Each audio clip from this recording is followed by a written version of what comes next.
The reality of long-term survival is this. Everything is subject to change and you never quite know what you're getting yourself into. But in this video, I want to try to break down some of the myths, some of the barriers, and some of the things that we can put in our kit bag to help ensure success in this scenario. Coming up.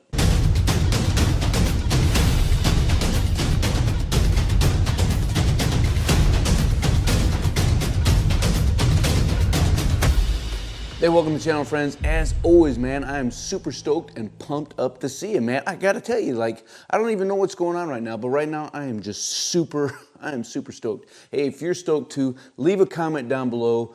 Get stoked, stay stoked, I'm stoked, you're stoked, everybody's stoked, whatever you want to say, just drop a comment down below and let me know that you're doing well. Yeah, just do that. It's too easy, it takes 2 seconds. So I had received a question last week on what I would bring to the table if I was trying to survive for a year. And I thought it was a really good question, and I thought rather than just typing out a short response, I'd give it more of a long response in this format, in this dialogue, because I think it's a really good and appropriate question to ask. And so I dropped a question in the community tab, basically kind of the same thing, and had a few responses that we're going to read through, and then I'm gonna share a few things with you from my foxhole as well. Now I do think, in fact, let's open up that community tab real quick. Had one that was all about being adaptable, right, at the end of the day, because you don't know what you're getting yourself into. So let me open this back up here, and we got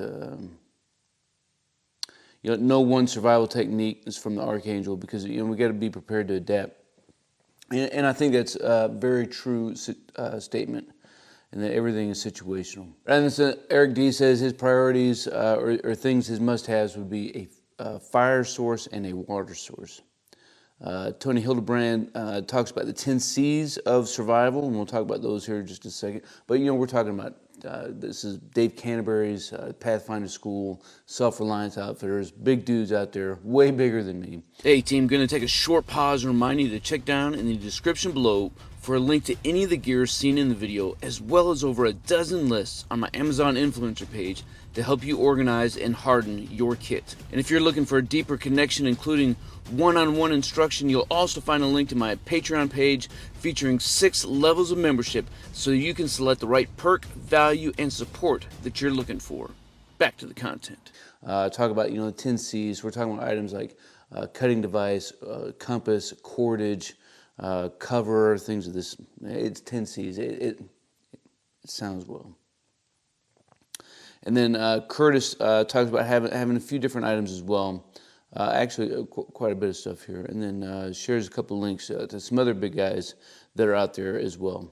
Way bigger than our little YouTube channel verse that we got going on here. And I think these are all right things, right? I think, but I think that there's a couple myths and there's a couple realities of survival that we don't often talk about. Because the truth be told, you don't survive for a year. You can't survive for a year. You can survive for, 24, 48, 72 hours. You can survive for a couple weeks. You might be able to survive for a month, maybe 2. But anything past that, and it can't be survival. You have to be thriving, because your body is going to not last that long. Does that make sense? Is what I'm saying making sense here? Right? You can't be living from cup of water to cup of water for a year. Your body can't withstand that. It's going to consume itself. Right? And so moving on, I think we need to put down the biggest threats that we have to us. Right? What are the biggest threats to our survival, whether it's a short period of time or long? And I think a lot of times we get in our head that it's going to be something like a water source or something. And that's not untrue. But I think if we look at the statistics of all the fatalities, all the casualties of somebody who's been outside in a wilderness environment, exposure is probably the number one killer. Hands down, exposure to the elements. We're talking about temperature change, right? Hypothermia, heat exhaustion, not having a roof over our heads, not being able to maintain a core body temperature. And so while Dave Canterbury has his 10 C's, and they're all well and good, I don't think the tools fit in with what we need to be prepared to actually do. So from my foxhole, from my perspective, and that's nothing against Dave Canterbury, really good dude, and really good small group of people who are out there. They're all really connected in the Midwest and Upper Right Coast. But so food, fire, water, shelter, first aid, navigation, communication, self-defense, maintaining a core body temperature, and our knowledge. Those are the 10 areas that I like to talk about. I also talk about the Trinity of Survival. Right? And so that's our equipment, the physical things that we have, our knowledge, and our experience. And how all of these things have to be tight, and where they're all interlock in themselves, these are the areas that we can thrive in. Because you can have experience, but if you don't have the equipment, you may not be able to get through it. You can have all the book knowledge in the world, but if you don't have the tools or the experience, if you're not proficient, it's not going to do you any good. And that's why rehearsals are so important, man. You have to get out. I don't care if you're just getting in your backyard and working on this stuff. So we have all these areas that we need to be concerned about, and we often focus on the food, fire, water, right? Food, fire, water, and then some shelter. And then after that, everything is just cupcake and lollipop. But the truth of the matter is that exposure to the elements is the number one killer. But we don't talk about maintaining a core body temperature. Why? Because you can only last a few days without water. So you need to be able to procure and filter and sanitize your water. And so I get that, but that's not the whole story. And that's selling a myth that's what's going to kill you. I think if you're talking about a long-term survival situation, you're probably in, especially for a year, we're talking about being in a place where you know where you're at. You probably have some form of water established. Even here in my house, right? If I had to survive here for a year off-grid, I have a well. So I have a source of water. So what are you going to bring to the table to help maintain a core body temperature, provide some exposure for a year? And when we're talking about a year, I think even if history has shown us, you can, like as I said earlier, right? You can survive for 30, 60 days, but your body's going to start consuming itself. So the other biggest myth or thing that we really have to get over is that nutrition. Being able to consume calories, it will impact your mental state, your emotional state, as well as your physical state.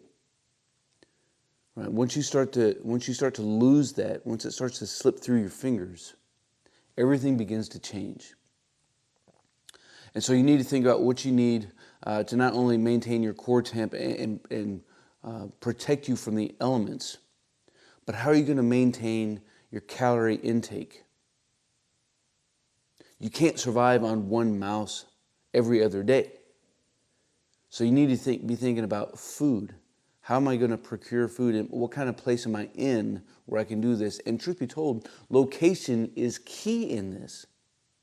It's absolutely key. It's critical. Just the span of a couple clicks, a couple thousand feet, can be all it would take to completely change the dynamics of what you have when it comes to the resources of the land of where you're at. It's absolutely critical to have a good spot, to know your location, to be able to explore, but you can't go out and explore if your body is so weak that you can't make yourself to go out and come back. We've seen time and time again, even on reality shows, of people not being able to make it through to even just 90 days on their own. And yes, a lot of that is mental. But so much of that, even that mental state, comes back to not having a good calorie intake, not getting enough fat and nutrients into your body. So I think these are the two biggest things out there that we really need to be prepared for. And I think most people are not. Most people might be thinking, well, I'll just run a gill net or do some fishing or something. But man, you could be right on a river. That doesn't mean you're going to catch a fish every day. And you have to catch a fish every single day, right? And start smoking them or something. Yeah. And so I think to try to loop it back in, to the question of what are you going to bring for a year? How are you going to survive for a year? For long-term survival, what are you going to bring? And I think we just approach this in the wrong way, because if we approach it from the mindset of these are the 10 or 20 items that I need, I'm kind of setting myself up for failure, because I'm setting myself up to survive and not thrive. And to get past, that 3-month mark, again, it can't be just straight up survival. Like, you have to be living. You have to be thriving in your area. You have to be working in conjunction with the land and the environment and not working against it. Because Mother Nature is going to beat you, brother. It's going to beat you up every single time. So what am I going to bring? I'm going to bring more than what I can put on my backpack. More than what I can put in the backpack. I'm going to ensure that I have a location that has some good sustainability, right? Has good timber, so I can create fires to purify water, so I can cook food, so I can keep my body warm, right? These are most important things. I need a piece of property that can sustain the nutrients and the calories that I need. So I need good soil, so I can do some small farming. I need some game, so I need to be able to control it, and I need to be able to move around more than a couple football fields. I need to be able to go off and explore. I need to be able to set some traps. I need some good water source. I need to have close access to fresh running water. It needs to be running through the property. That not only opens up the door for water, but that opens the door for food as well, because obviously there's fish in the water, and then larger game are going to eat things that are in the water, and they also need water themselves, so that helps out.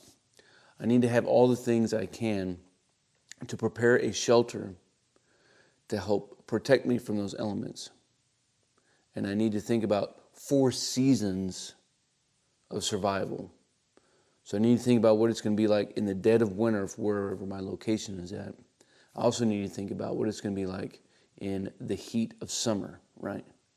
August and January. I need to think about how am I going to communicate? How am I going to protect myself, either from other 2-legged creatures that are out there or 4-legged creatures, right? I need to think about, the common, the mishap,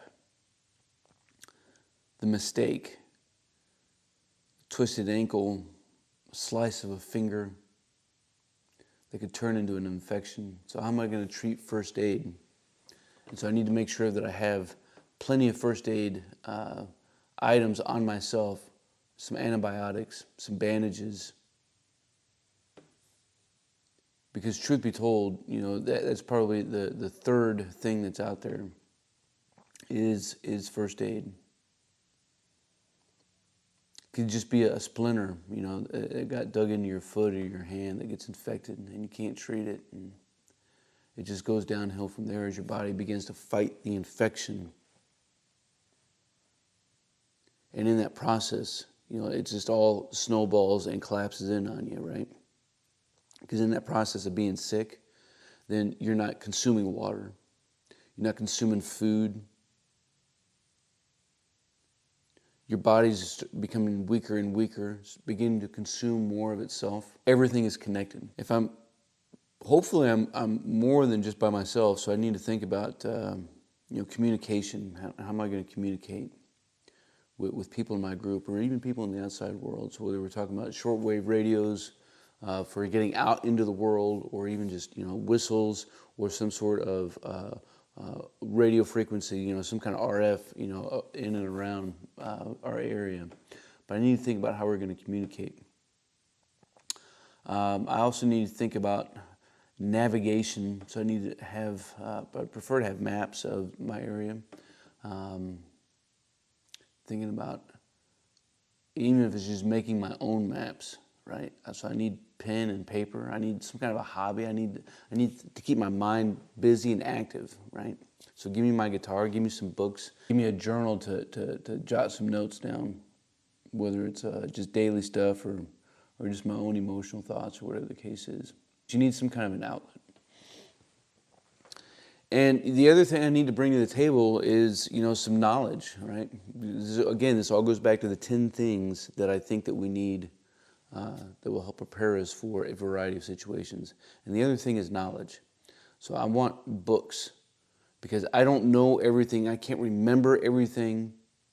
So I want books of my local area of operations and area of interest.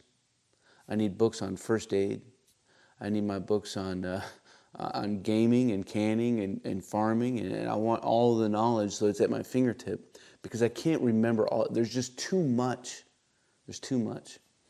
So I want lots of good knowledge in there. And then hopefully between all of the equipment that I have, right, going back to the Trinity of Survival, I have all of this equipment. Could be, truth be told, for a year, I want quite a few tough boxes and a vehicle in my camper or something, or just my house. And then I have all of my experience, all the things that I've done in the past, all of my lessons learned that's enabled me to keep all 10 fingers and toes. And I combine that in with all of the knowledge, just the institutional knowledge that I have, whether it's in my head or the books that's readily available. And now we're start to talk about ways and areas that we can not just survive at, or survive in, or survive through, but we can actually live and thrive. And that's how you get through a year. These are my thoughts. Team, let me know what yours are down in the comments below. We'll keep this conversation rolling. Right, so I hope you enjoyed the content of the video. If you did, make sure you smash that like button. And if you want to stay up to date on some future content, subscribe to the channel. It's right there. And click that notification bell. And then we'll be able to stay up to date and keep this conversation rolling. And as always, until then, you stay stoked.